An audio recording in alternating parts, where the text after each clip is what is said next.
Oke, assalamualaikum warahmatullahi wabarakatuh. Waalaikumsalam warahmatullahi wabarakatuh.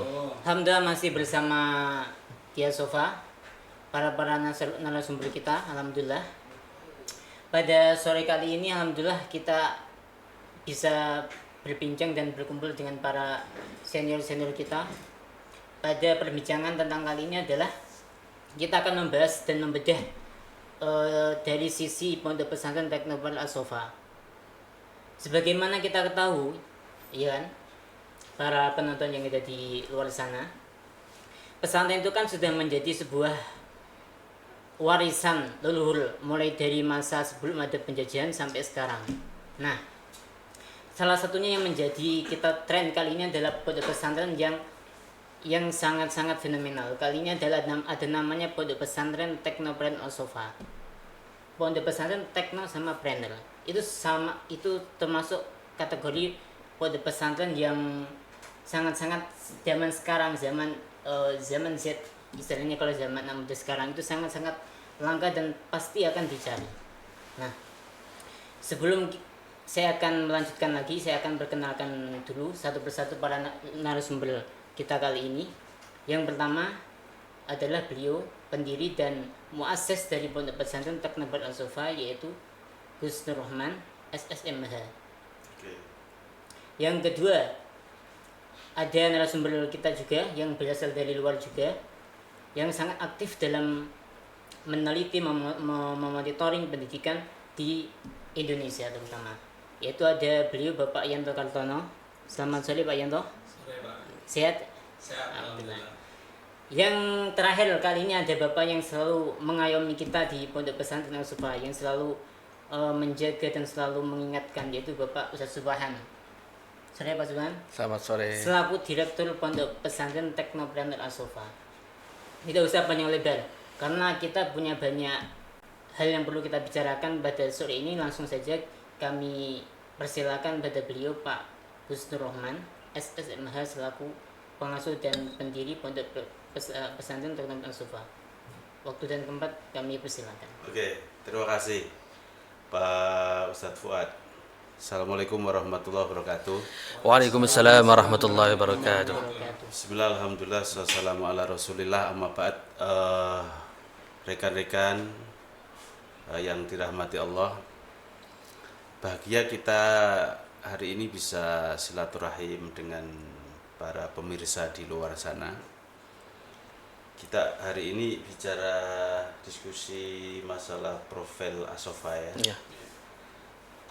Kita akan membedah, kasih tahu As-Sofa itu dulunya bagaimana gitu. Lah kita bersyukur kepada Allah, perjalanan yang masih sangat muda ini, yaitu 5 tahun ini ya, As-Sofa memang berliku-liku jalannya gitu, tapi kita bersyukur hari ini sudah ada pendidikan dari mulai pesantren, sekolah ya yang ada di As-Sofa. Kita dulu ya berdirinya As-Sofa itu, saya sama rekan-rekan para pendiri itu punya cita-cita gitu Pak. Punya cita-cita, kita kepingin memberikan kontribusi terhadap pendidikan di Indonesia, terutama yang berbasis agama gitu. Karena kita tahu bahwa Indonesia ini masih sangat butuh itu gitu. Makanya dulu kita membuat namanya majelis, ya kan, namanya Majelis Rajek. Dari Majelis Rajek itu kita setiap malam Senin kita belajar untuk istiqomah, minta sama Allah, kemudian kita membuat program pendidikan. Nah, program pendidikan ini kemudian berdirilah pesantren Teknopreneur As-Sofa. Itu pesantren Teknopreneur As-Sofa, dan ini satu-satunya pesantren yang ada di Indonesia yang pakai nama Teknopreneur gitu. Ya kan? Iya. Nah, makanya menurut saya ini sekaligus menjadi kebanggaan dan sekaligus jadi beban. Ya karena kita banggalah kita punya pesantren Teknopreneur As-Safa, tapi juga kita beban juga karena menggunakan terminologi teknopreneur gitu. Ya sebenarnya sederhana. Teknopreneur itu di pesantren ini kita menggabungkan antara teknologi dan entrepreneurship. Jadi anak-anak di sini bisa agama, tapi juga update di dalam perkembangan teknologi zaman sekarang. Kira-kira gitu. Jadi anak bapak-bapak, ibu-ibu ya yang di luar sana tidak hanya diajarin ngaji doang, tidak hanya diajarin Quran, tidak hanya diajarin ngaji kitab kuning saja, tapi juga diajarin teknologi juga gitu. Lah makanya hari ini kita salah satunya ya kita praktekkan hari ini. Lah dari situ kemudian cita-cita ini harus direalisasikan. Jadi kalau orang tua di sana, di luar sana itu kalau tidak kenal As-Safa, bagaimana orang tua bisa menyekolahkan, memondokkan anaknya di As-Safa, tidak kenal, ya kan? Iya. Lah makanya kan hari ini kita mengenalkan pesantren Teknopreneur As-Safa itu kayak apa gitu. Cita-citanya bagaimana para pendiri itu? Para pendiri hanya kepingin belajar, ikhlas, berkontribusi untuk agama nusa dan bangsa ini dalam masalah pendidikan, begitu aja. Ya moga-moga ini manfaat gitu. Makanya visinya, ya kan, visinya kalau kita baca di sini, visi pondok ini terwujudnya lembaga pendidikan Islam yang membentuk santri berprestasi, berakhlakul karimah, ya kan, hafal Al-Quran, ahli kitab kuning, ahli bahasa dan kompeten di bidang digital teknologi. Lah ini penting sekali bagi ibu-ibu. Wah, anak saya bisa ngaji doang, dia takut nanti anak saya bisa cari duit tak gitu. Lah tapi kalau di As-Safa dari dini dia diajarin untuk tidak hanya cari duit, tapi juga belajar agama 100%, belajar cari duit juga 100% gitu. Kalau duitnya enggak main-main pakai teknologi gitu. Nah, inilah yang harus kami sampaikan visinya. Lah misinya apa? Jadi misinya kita kepingin ngajak seluruh masyarakat Indonesia yang ada di luar sana untuk semangat menuntut ilmu agama gitu, karena ini sangat penting. Buat apa kaya kalau enggak bisa agama, ya kan? Iya. Apalagi kere enggak bisa agama, itu dua-duanya itu masalah itu gitu. Nah itu yang pertama. Yang kedua, mencetak santri yang berkualitas dalam pendidikan Al-Quran, kitab kuning, teknologi dan bahasa. Inilah idealisme yang mungkin nanti Pak Yanto ya kan bisa sampaikan. Yang ke berapa itu? Ketiga, mengembangkan dan melestarikan ilmu-ilmu agama Islam terutama dari Al-Quran, hadis dan kitab kuning. Nah ini penting sekali. Kenapa? Kok kita itu kitab kuning ini masalah agama ini tidak bisa main-main. Agama itu dari Allah, turun kepada Kanjeng Nabi Muhammad, turun kepada para sahabat, kepada para tabi'in, kepada tabi'in, terus kepada para ulama, kepada para kiai-kiai, kepada ustadz-ustadz, sampailah kepada kita. Dan ini juga akan terus terjaga ini, ya kan? Sampai kiamat itu. Jadi tidak bisa, saya tidak usah mondok, saya ngaji di Google saja. Ya tidak bisa. Diragukan sanadnya, ilmunya gitu. Tapi kalau sudah mondok jelas, ya kan? Yang keempat, ya memberi kesempatan untuk ilmu kepada anak yatim, kaum duafa dan para mu'alaf. Nah ini komitmen As-Safa. Saya selalu sampaikan kepada Pak Direktur, kalau ada anak yatim, ada anak duafa, syaratnya satu, yang penting urip, ya, yang penting hidup. Ya. Kalau hidup udah enggak pakai syarat itu. Pokoknya kalau hidup, ya kan, yatim, duafa, lu langsung diterima di As-Safa, enggak usah pakai syarat gitu loh. Kenapa? Ini sebagai komitmen As-Safa dalam mencetak, dalam berkontribusi untuk pendidikan yang ada di Indonesia gitu. Yang kelima, mencetak santri masa depan sebagai kader penerus bangsa dan negara. Nah, ini cita-cita semua orang tua.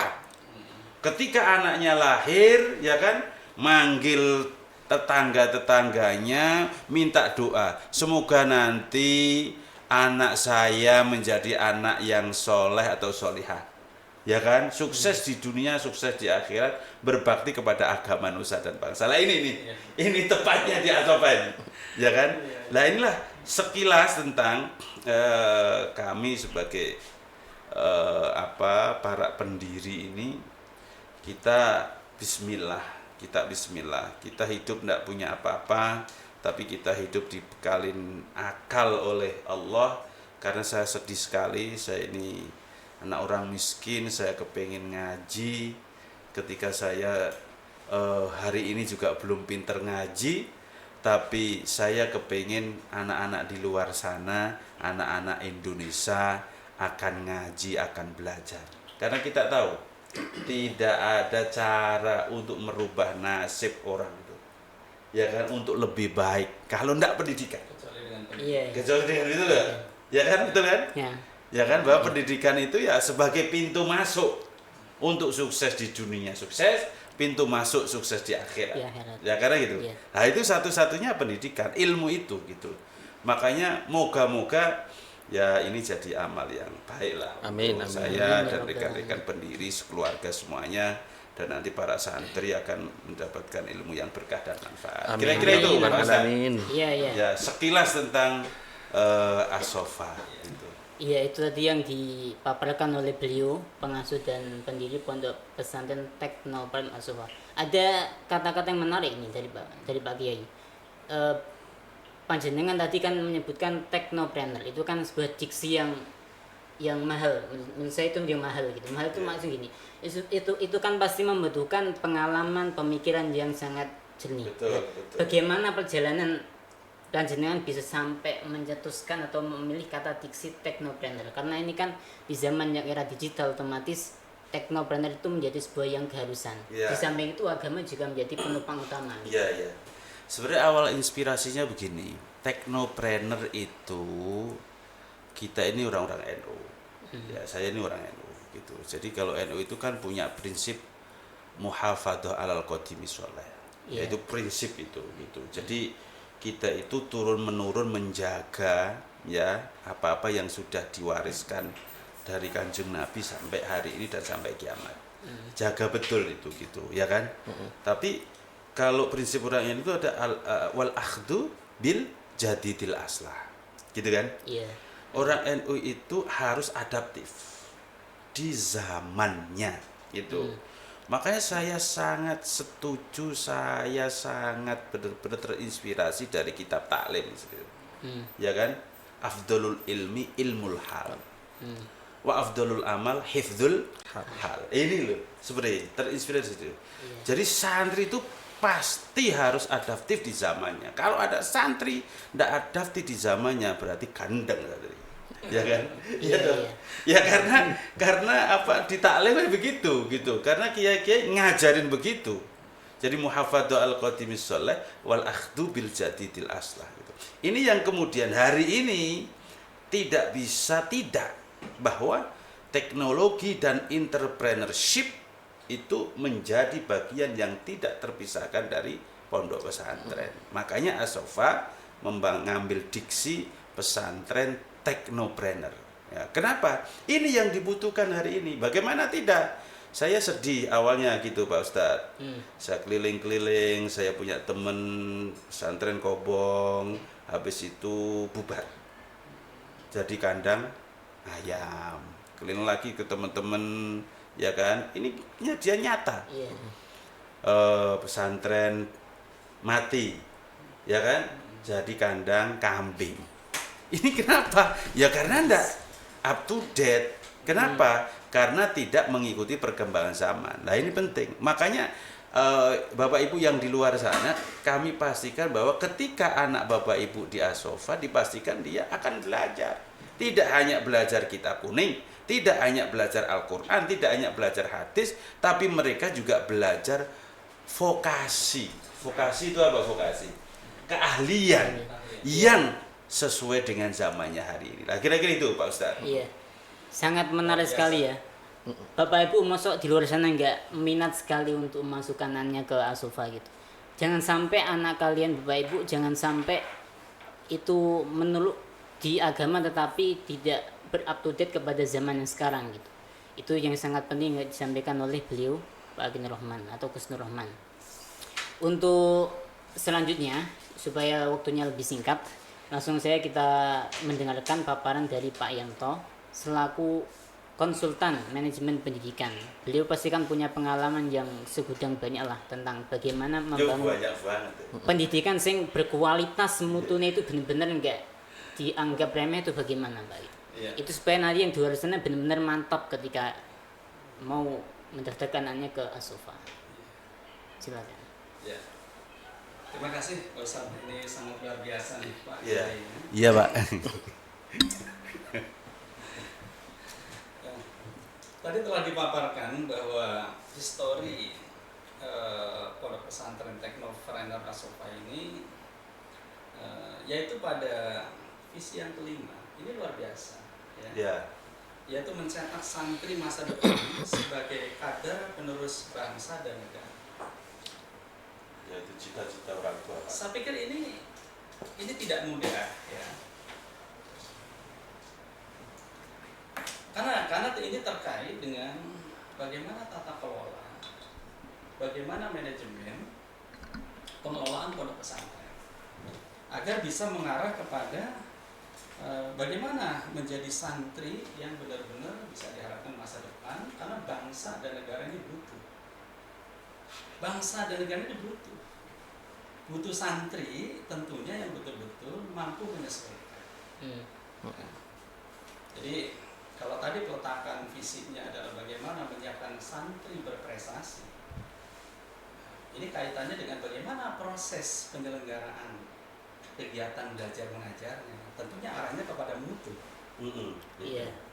Kan gitu Pak Kiai. Iya, Itu satu. Iya. Ya. Harus bermutu ya. Harus bermutu. Iya, iya. Ini harga mati. Iya, iya, dengerin. Betul. Harus bermutu. Oleh karena itu prosesnya ini tidak asal-asalan. Iya. Ini harus terencana dengan baik, terkontrol dengan baik, dilaksanakan dengan baik, bahkan bisa diukur dengan baik, bahkan bisa diuji.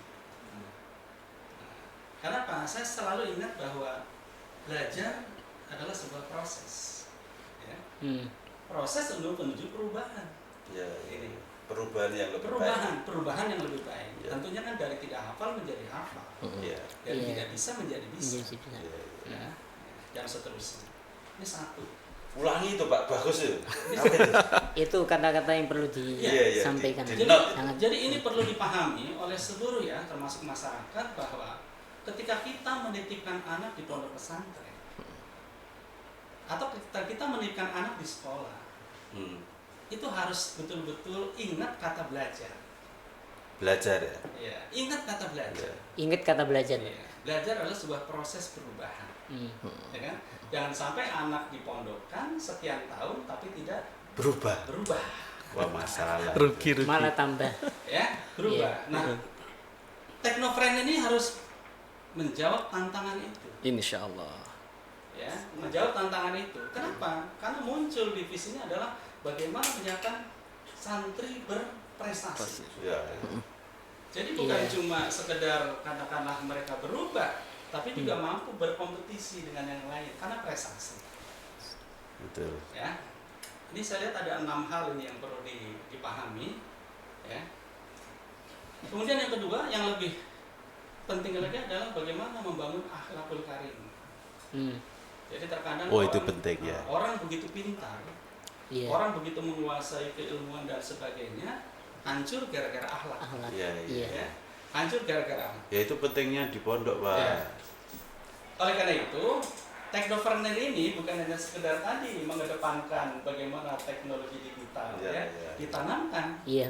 tapi akhlaknya ini harus betul-betul menjadi menjadi prioritas. Ya. Al-adab fauqal ilmi. Nah, itu ya.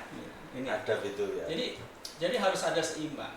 Jadi bagaimana dia menghormati orang tua, bagaimana dia menghormati guru, menghormati kiai, menghormati ustadz dan sebagainya. Kenapa? Iya. Karena dia dijaga dengan ilmunya. Gitu. Ditambah ini ada keinginan bagaimana para santri ini hafal Quran, kemudian dan ini sudah banyak lah ya. Iya, Kalau sudah secara berjalan hafal, alhamdulillah. tapi yang lebih penting adalah bukan hanya sekedar hafal nanti ya, Iya. tapi benar-benar bisa bagaimana mengaplikasikannya di dalam kehidupan Iya. sehari-hari.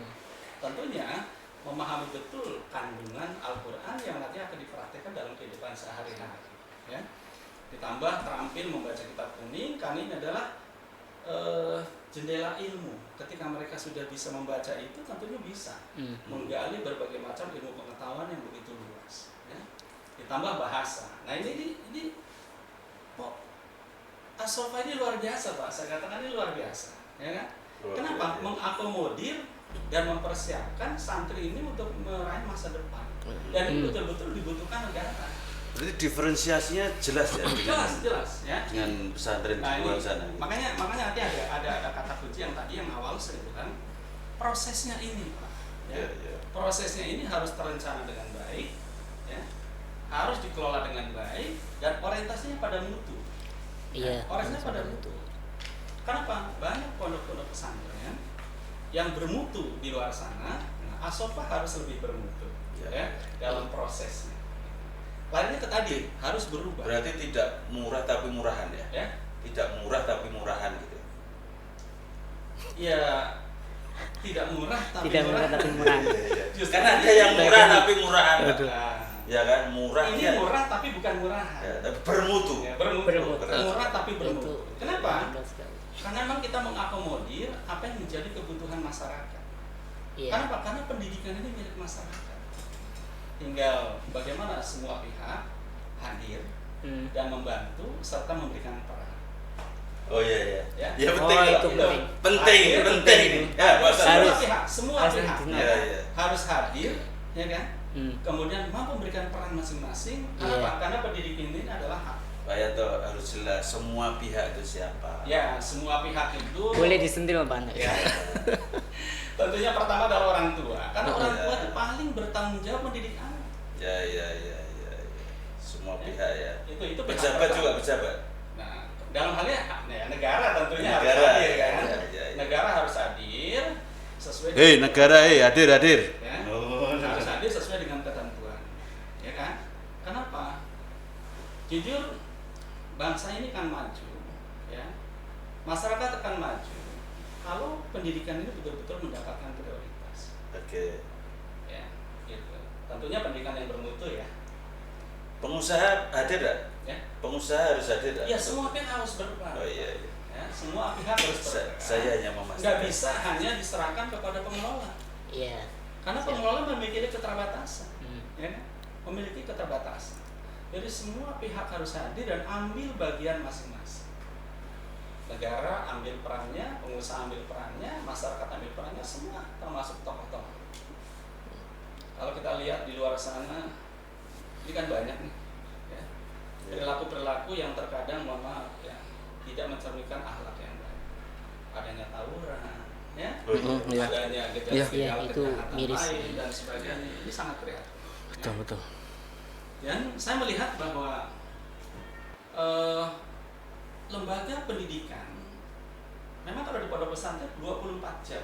24 jam itu bisa memantau. Ya. Katakanlah kapan dia tidur, kapan dia bangun, kapan dia ibadah, kapan dia ngaji dan seterusnya. Ya. Iya. Artinya bisa terkontrol, tidak terkontaminasi dengan pergaulan-pergaulan yang negatif. Ini yang saya tekankan bahwa proses pengelolaannya harus betul-betul bagus.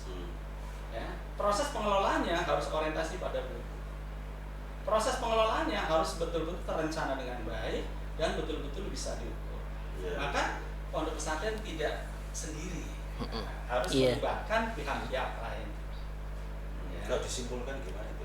Ya, kalau dari selama Bapak memantau atau mementoring pendidikan di Indonesia itu selama ini apakah ada ya pondok pesantren yang seperti As-Sofa gitu? Dalam artian kan pondok pesantren kan sekarang baru berumur 5 tahun. Selain kan butuh perjuangan yang ekstra untuk kedepannya gitu. Ya, ini saya pikir gini Pak, bukan persoalan 5 tahunnya ya. Ini sudah dimulai oleh As-Sofa. Iya. Karena sudah dilahirkan, sudah diurus, sudah diproses dengan sekarang sedang berproses. Ya. Cuma peletakan dasarnya adalah memang betul-betul harus direncanakan dengan baik, harus di-manage dengan baik, harus dikelola dengan baik, dan kita punya SDM yang mumpuni, Pak. Ya, agar anak muda. Ya, agar katakanlah agar tadi pencapaian visi ini ya kan bisa terwujud. Nah, apalagi visinya kan luar biasa. Ya. Tentunya kita butuh orang-orang yang kompeten yang bisa berkiprah di pondok pesantren Teknoverenda As-Soffa. Yang mau berproses. Ya, gitu. Iya. Satu contoh nih Pak, peletakan bagaimana para santri menguasai, katakan memiliki kompetensi di bidang teknologi digital. Ini kan tentunya perlu, ya, perlu diajarkan, perlu dilatih, perlu ditanamkan, bahkan praktek langsung. Sehingga Pak, pesantren punya produk-produk, ya. Iya. Nah produk ini tentunya ada nilai ekonominya. Ya.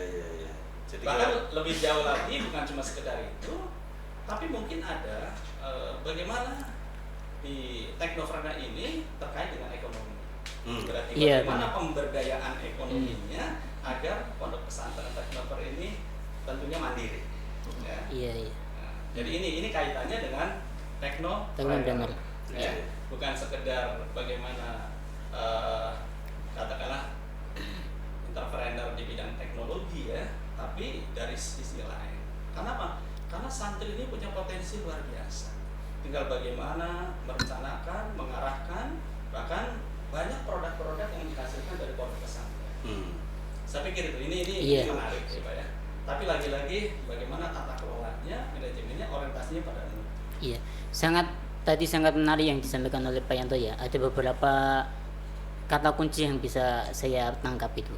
Mulai dari adanya kualitas itu kan istilah manusia atau santri itu kan ada dua kualitas ya. Ilmu dan adab. Kan seringkali Gus Nurman sering menyampaikan kepada kami, pada santri semua di As-Soffa, syaraful insan bil ilmi wal adab. Itu kan tol ukurnya kan dua.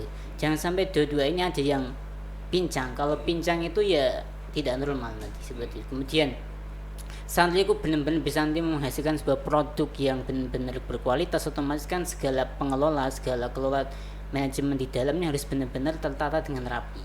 Oleh karena itu ya yuk kita bareng-bareng untuk membangun ini semua, dan tentunya butuh kerjasama yang sangat baik dan perlu kerjasama yang lebih ekstra lagi gitu. Nah, ada hubungannya ini dengan tentang manajemen. Selama ini kan As-Soffa memang sudah berjalan. Itu kan tidak sendirian. Ada istilahnya kalau dalam perusahaan namanya direktur. Sekarang di sini ada namanya mudir. Istilahnya kalau dalam pesan kan namanya mudir. Nah, kali ini kami bersama dengan mudir, beliau Pak Ustadz Subhan, SPD, yang selalu memantau, selalu mengawal mulai dari awal, mulai ada pendidikan MDT, kemudian SMP, SMA sampai tingkat yang atas juga kampus, dan sampai sekarang alhamdulillah kampus masih berjalan dan masih eksis lah di luar sana gitu. Kami mohonkan kepada beliau, monggo. Ya, terima kasih kami sampaikan kepada Mas Moderator Ustadz Fuad ya, yang kami hormati Bapak Kiai Nur Rahman, pengasuh Pondok Pesantren Teknover As-Soffa, dan juga orang tua kita, pembimbing kita yang selalu mengawal dan membimbing kita dalam menjalankan tugas-tugas yang diamanahkan di Pesantren As-Soffa, Bapak Yanto Kartono. Jadi ini perlu kita sampaikan agar masyarakat itu mengetahui apa sih As-Soffa dan apa yang ada di dalam As-Soffa itu tersendiri, supaya tidak terjadi simpang siur. Iya. Kebetulan saya yang dapat amanah untuk mengawal semua kegiatan atau program yang ada di As-Soffa ini, mulai dari sejak didirikan sampai sekarang, yang mana di As-Soffa itu mempunyai karakter mutu dan unggulan. Yang pertama adalah tahfidzul Quran, kitab kuning, digital teknologi, dan juga bahasa. Nah, dari As-Soffa berjalan di awal, kita mulai dari madrasah diniyah, yang mana kita menetapkan madrasah diniyah itu dalam dua kategori santri. Yang pertama adalah santri yang non-mukim dan juga santri yang mukim. Cuman mungkin apa bedanya sih diniyah kita dengan yang lain? Nah, ini nanti menjawab dari pertanyaan Pak Yanto terkait mutu gitu. Jadi kita memang mengutamakan mutu, makanya kita beda dengan pendidikan diniyah yang lain. Kalau yang lain itu berbasis kurikulum kalender pendidikan, yang mana anak itu ketika 1 tahun, baik dia bisa atau tidak, itu akan naik kelas. Ya, kita enggak. Kita itu di sini tuh berdasarkan ketuntasan santri. Jadi kalau santri itu bisa menguasai atau mencapai standar yang kita tetapkan, dia bisa naik level atau naik tingkat. Dan itu benar-benar diuji dari A sampai Z-nya dan didampingi oleh orang tua. Nah, ini sebagai sarana silaturahmi kita juga kepada orang tua. Makanya dari standar kelulusan santri di Al-Sofa itu berbeda. Ada yang cepat, ada yang lama. Ini biar Bapak Ibu yang di rumah itu tahu. Jadi kok anak saya kok bisa cepat ini selesainya. Ada anak saya kok ternyata lama selesainya. Berarti ini tergantung dari santrinya. Betul. Kalau santrinya memang benar pengen bisa, berarti ya cepet. Iya betul. Jadi kita itu punya slogan yang kita selalu sampaikan kepada santri. Jadi jangan yang penting ngaji, tetapi ngaji itu penting, betul itu. Jadi boleh beranggapan sekolah nomor 1 boleh, tetapi ngaji juga harus nomor 1. Gitu. Jadi santri di Al-Sofa itu diminta kesungguh-sungguhannya, istiqomahannya supaya bisa menuntaskan standar yang telah kita terapkan. Kalau misalnya mereka istiqomah, rajin, semangat, akan selalu lebih cepat.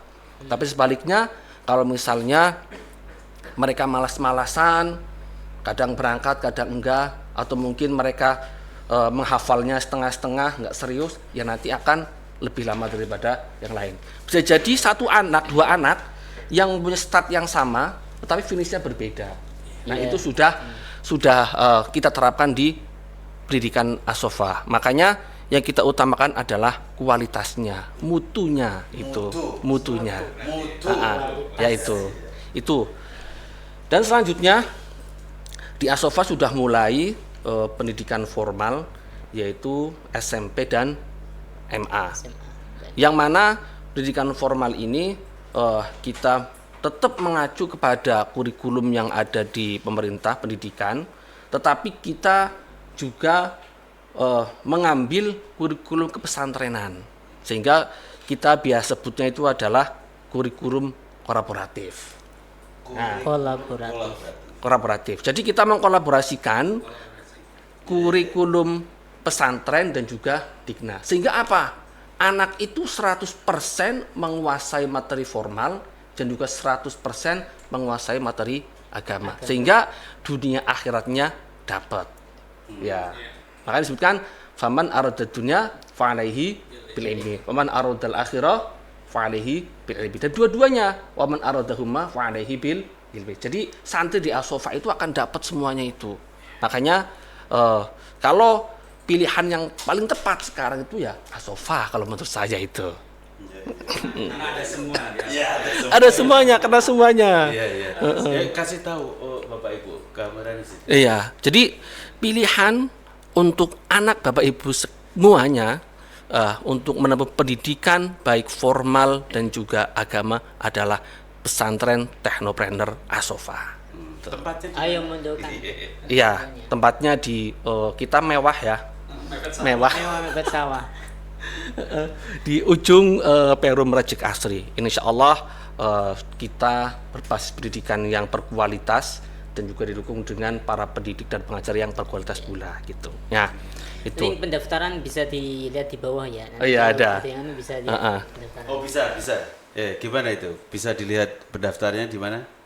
Di bawah. Bisa dilihat di pendaftaran di web As-Sofa, nanti klik aja langsung bisa komunikasi dengan admin As-Sofa yang selalu siap menerima pesanan. Iya. Siap. Nah, itu. Terus selain dari pendidikan formal tingkat SMP dan SMA, kita juga sudah ada kampus. Yang mana kampus yang sudah berjalan di sini itu sudah 3 tahun, dan yang memang sekarang berjalan itu adalah pendidikan bahasa Inggris untuk jenjang S1. Nah, untuk tahun ini bisa juga mungkin masuk ke prodi-prodi lain ya, seperti ada Penjaskes, pendidikan kewarganegaraan, matematika, PG-PAUD dan PGSD. Jadi kesempatannya itu sangat besar dengan biaya yang sangat terjangkau gitu. dan insya Allah didukung dengan para dosen dan pengampu yang mumpuni sesuai dengan bidangnya, itu Ashofa. Ya. Karena udah teruji Paket dosen komplit berarti. komplit. Dosen kita udah teruji baik di dalam dan di luar gitu. Jadi siap untuk bertanding. Itu. Dan selanjutnya ini terkait dengan unit yang ada di pesantren, tentunya karena kita judulnya adalah pesantren, karena Ashofa tentunya ada kurikulum pesantren.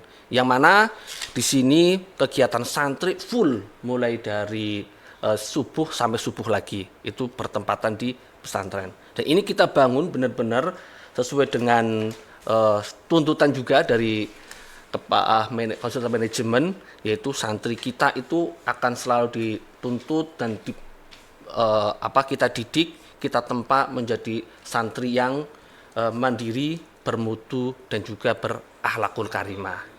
Sehingga benar-benar visi dan misi yang tadi telah disampaikan oleh beliau, Gus Rahman, akan bisa kita capai insya Allah.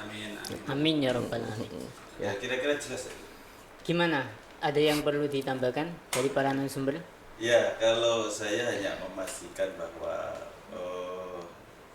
dari sisi sanad, ya, Ashofa itu sanadnya dari Kudus, ya. Bapak Ibu ke Kudus, ya kan, itu ada menara Kudus itu yang tingginya 14 meter. Ya, kita sanadnya dari situ, dari pendiri dan penggerak Nahdlatul Ulama. Beliau Kiai Haji Raden Asnawi Kudus. Beliau adalah guru kami, ya, dan ini sanadnya ya dari situ. Ya, beliau Kiai Haji Raden Asnawi itu juga muridnya Syekh Nawawi Al-Bantan. Jadi kalau dari sisi sanad, bapak-bapak, ibu-ibu, jelas. Ya kan? Sampai Rasulullah. Tidak diragukan. Ya, tidak diragukan lagi. Sanadnya. Makanya ini penting karena ini pesantren. Kalau pesantren ya dipastikan begitu. Nah, makanya saya persilahkan bapak-bapak, ibu-ibu kalau pengen silaturahmi ke Ashofa untuk lihat-lihat ya. Boleh. Gitu. Sudah Selalu dibuka terbuka PSP. ya. PSP sudah dibuka. PSP alhamdulillah udah mulai dibuka mulai bulan Januari kemarin, alhamdulillah. Dan sudah banyak yang berjalan. daftar. Alhamdulillah udah ada beberapa kontak yang masuk, alhamdulillah, dari berbagai gelombang, alhamdulillah. Insyaallah. Luar biasa. Ya. Luar biasa. Oke, moga. Ya, satu lagi Pak, para sumber. Mungkin nanti saya minta satu kalimat buat Ashofa, supaya nanti sebuah menjadi kesan, dan nanti yang di luar sana para bapak ibu tidak ragu lagi ketika para bapak ibu mau silaturahim, mau meninjau, mau mengetahui lebih detail lagi tentang Ashofa gitu. Satu kalimat, saya mulai dari beliau Pak Gus Rahman tentang Ashofa. Ya, kalau dari saya mau memastikan itu tadi yang sudah sampai sampaikan, bahwa al-adab itu fauqal ilmi. Sehebat apapun kita, sepinter apapun kita, adab dan tata krama harus menjadi nomor satu. Karena selalu diajarin oleh para guru-guru, para kiai-kiai, yaitu syaraful insan bil ilmi wal adab. Gitu. Mulianya manusia itu karena ilmu dan adabnya, tata kramanya. La bin nasab, tidak karena dia anak siapa. Gitu. Makanya siapapun ya, bapak-bapak, ibu-ibu yang di luar sana, monggo silakan. Kita berkesempatan untuk bisa menjadikan anak kita sukses di dunia dan di akhirat. Gitu, kira-kira begitu. Jadi kita pastikan begitu.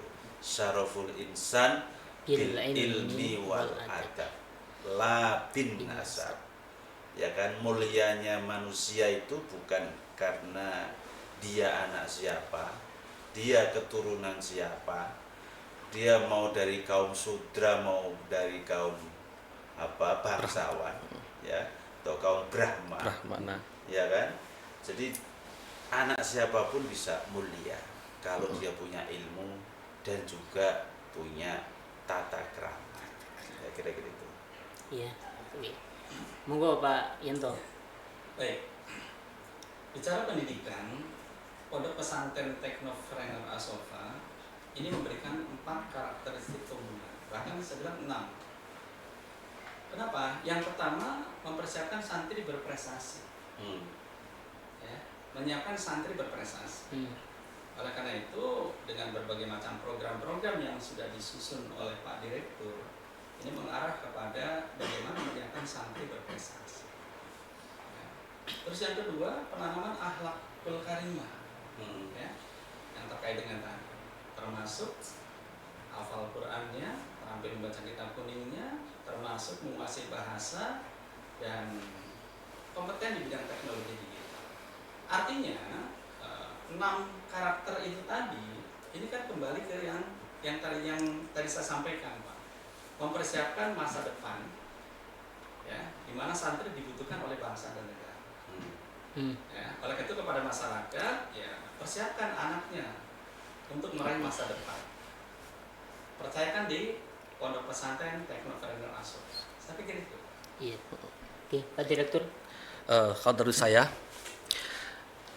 jadi pesantren Asofa adalah pilihan terbaik untuk putra-putri Bapak Ibu semua untuk mencapai masa depan yang cerah dan gemilang di dunia dan juga di akhirat. Oke. Tidak terasa ternyata udah 30 menit kita ngobrol, diskusi. Bahkan lebih, tetapi tidak menjadikan kita bosan untuk selalu berdiskusi di tempat yang lain, insyaallah. Bapak Ibu yang dirahmati Allah, jangan sungkan-sungkan untuk mendaftarkan anak putri-putrinya di Asofa, karena di Asofa itu tadi yang disampaikan murah tapi gak murahan, biayanya sangat terjangkau, tetapi kualitasnya benar-benar terjaga dan diperhatikan gitu. Jangan lupa kalau anak yatim, Oh iya, duafa, oke. sing penting murid. Ya, itu pesan dari Pak Kiai. Anak yatim dan duafa pasti insya Allah. Yang penting tadi syaratnya 1 urip. Kalau nggak urip nggak bakal bisa. Gitu. Oke, saya kira ini sebuah diskusi yang sangat menyenangkan. Tapi mungkin kita akan lanjut di episode berikutnya insya Allah kalau ada waktu. Inahin wa yakum. Kami akhirul kalam. Assalamualaikum warahmatullahi wabarakatuh. Waalaikumsalam warahmatullahi wabarakatuh.